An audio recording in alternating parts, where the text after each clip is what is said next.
G'day, I'm Mark from Salsa Fishing Me, and here are the top 7 things every fisherman should have at home. Let's get out there.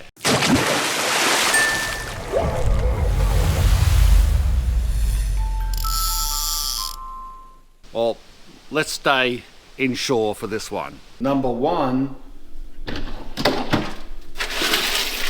an ice machine. When we renovated our home, the one thing that I really wanted to add in was an ice machine in our small bar. The reason for it wasn't so that I could have scotch on the rocks whenever I wanted it. It was more so an excuse to get extra ice for fishing.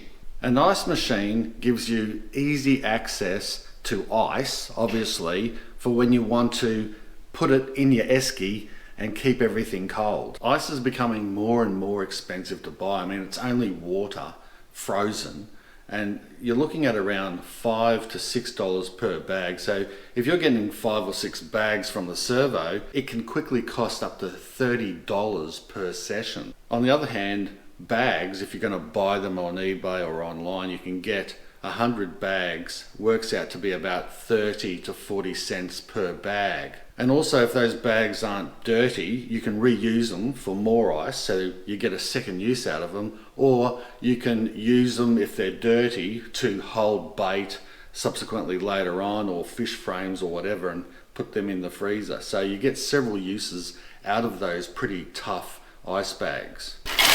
And like I said, it's multi-purpose. You can use it for drinks, obviously, scotch on the rocks. The boys use it for their drink bottles.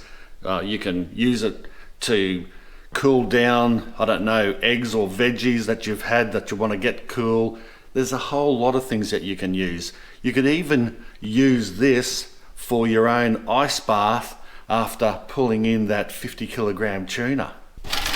Now, these quality machines, they're pretty expensive, I have to say. This one here costs around $2,000, so it's not cheap, but I reckon over the last few years we've got our money back on it for sure.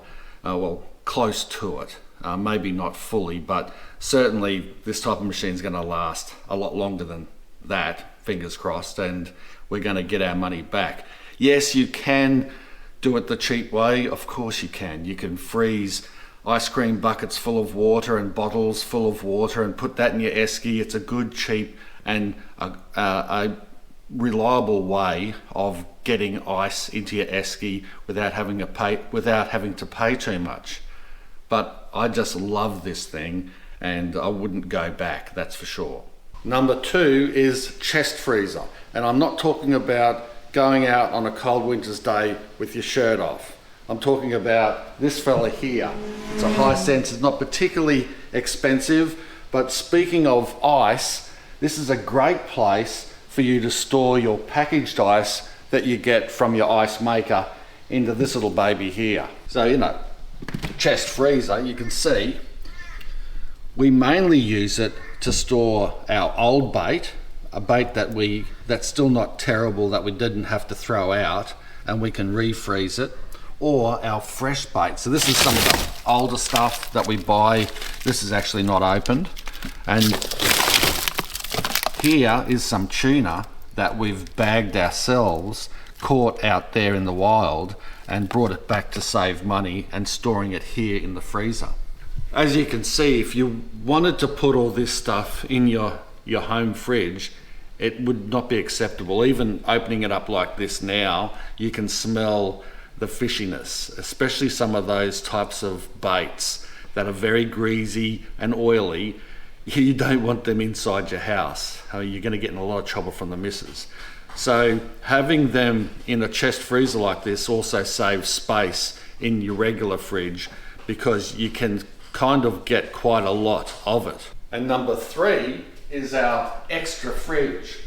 I'll be honest, the main reason that I go fishing is to catch a ton of fish so that I can store it, eat some of it and store the rest, because I really need an extra place, especially when you catch a whole lot of fish.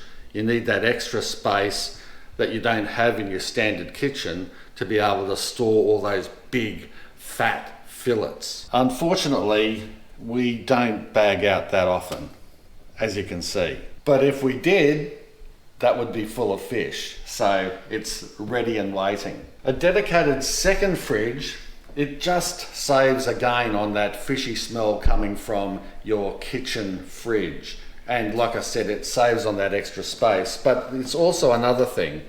In here, you can put all your drinks, like even water. I know there's not much water in here right now, but you can have water, soft drink and things that you're taking on the boat. Look, when you get up early in the morning, you don't want to wake the whole house up. It's nice to have that second fridge in the garage here so that you can grab your drinks and your water. It's all nice and cold already, so it doesn't melt your ice. And then you can put it on the boat without disturbing the whole household. It's just a nice and easy flow when you're tired and you just want to get out there. Oh yeah, and I almost forgot.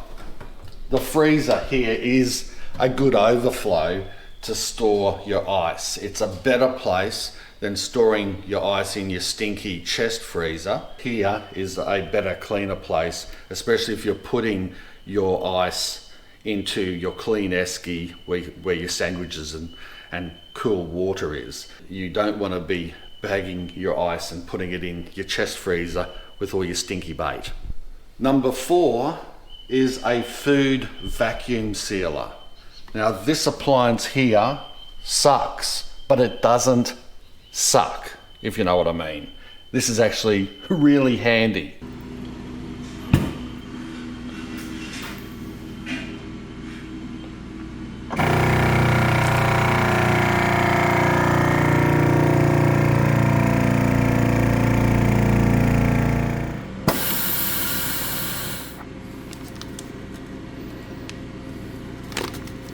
And as I showed you before, the packaging is nice and compact, and it actually saves a lot of space in your freezer. So you don't have to worry about overinflated bags. Maybe this is a good example. See how awful that looks and how much extra space that takes compared to, say, this flat pack tuna. The other thing it does is it keeps this, especially this type of plastic, and you're sucking out all the oxygen, it prevents it from oxidizing because it gets rid of the oxygen, and it makes it last a lot longer than, say, loosely packaging it up. The other thing you can do with this is not, well, it can be fish related. If you wanted to marinate your fish, you can do it in just a few seconds. What it does is it pressurizes, and then it's the decompression, I believe, that opens up the pores in the meat, and then when it decompresses, the marinade gets sucked into the meat itself. So you're turning something that could take 24 hours to even a few days to marinate into 90 seconds. And I love it. It saves a heap of time. And again, this machine here, it's not cheap.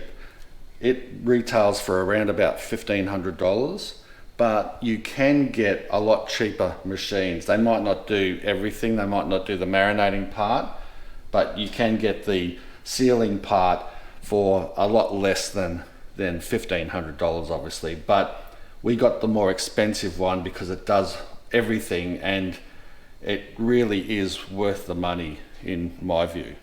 Number 5 is a tackle and rod storage area, just a dedicated place for your main lot of tackle and rods to be stored, so that you're not running around the house or you're not rummaging through the shed trying to look for your fishing gear when you've finally found a few hours of glassed out time in the bay that you could get out there as quick as possible to have a crack, and here you are trying to find where all your gear is. Having them all in one location like this is much better. So we have 2 areas. Through into the shed, we've got our random gear area where we store excess gear and camping gear and big bulky stuff like our crab pots that we don't use that much. That all goes into the shed. And then in here is dedicated mainly to the stuff that we use all the time. The small tackle hooks and sinkers and stuff like that. And then over here, our eskies and our rods and things that we use mainly all the time when we're just going to straight away get on the boat and get out there. Having a tackle area like this, it allows you to easily see what you've got, what you've run out. Have I got enough hooks left? I can easily just see that, pull out the drawer, oh yeah, I've got that, or oh, I've run out of this, it's time to go and buy some new stuff. And the tackle area with a table and a stool or a chair is a nice, comfortable and safe spot out of the way from where your pets are and all that, where you can rig up, do your lines, tie your hooks without having the problem of people walking by or getting a hook in their foot or a dog running up and gnawing at, I don't know, your spool of monofilament. Number 6 is a crank for the boat. When we first got our 6-meter Stabicraft, I didn't have any idea really how hard it would be to maneuver it around. We used to have a small tinny and I would be able to push that by myself on the trailer and move it out of the way if I needed to, but you just can't do it with this thing, otherwise it'd get out of control, roll down the hill and go into the bush. So we thought, how do we solve that problem without having to always hook the bloomin' ute up to the boat every time you want to just move it out of the way slightly or just move it up and give it a bit of a wash? And we ended up getting this crank system here. It's really handy for doing those small little maneuverabilities, or if you want to move it in a tight space and you just can't keep getting in and out of your ute to try to find out and get the angles, you can easily maneuver it with this. Yes, it's a bit slower, but that's the other good thing about it. It comes with all these safety things. You have to have that first of all up, and it locks it into position, and then you can crank the thing and move the boat around. If you leave this go, it sets an automatic safety brake and the thing comes to a screeching halt really quickly. So it's a sort of dual hand use. You can't really stuff it up and it'll never get out of control. This here cost around $600, so it's not cheap either, but you can get ones that are up to the thousands to move boats around, particularly heavier boats. But I would recommend anything like this, a small crank like this or a medium-sized electric crank, whatever you can afford.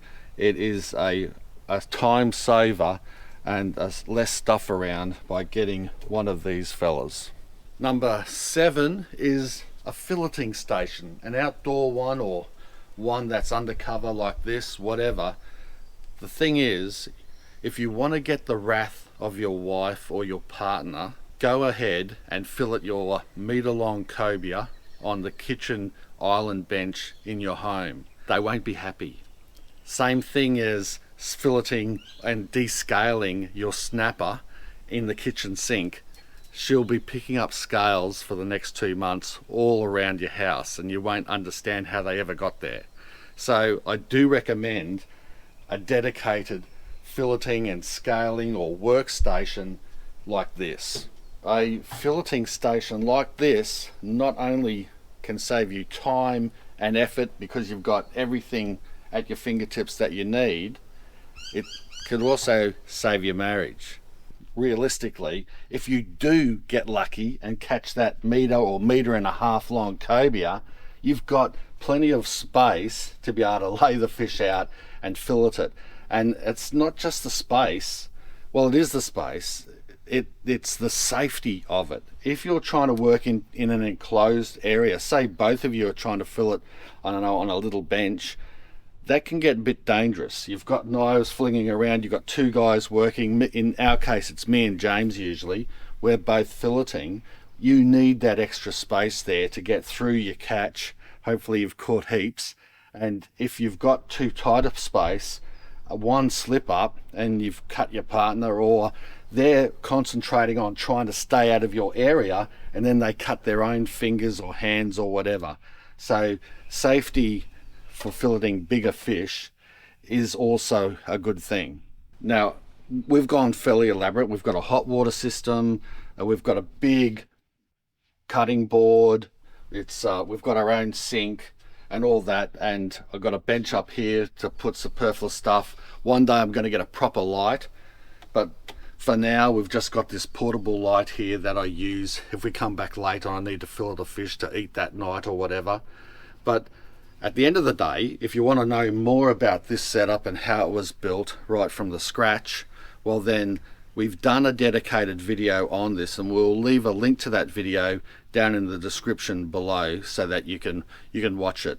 So what do you think of our list? Do you like it? Do you think we've gone a bit overboard, like the ice maker or even the vacuum seal machine? Do you think it's a little bit over the top? Look, I'm happy for you to agree or disagree with us. You might know of something better that we've missed on our list that you should have inserted or we should have inserted. Whack it down in the comment section below. Whack your questions down there as well, and we'll be happy to read them, answer, respond, or whatever. I hope you enjoyed the video.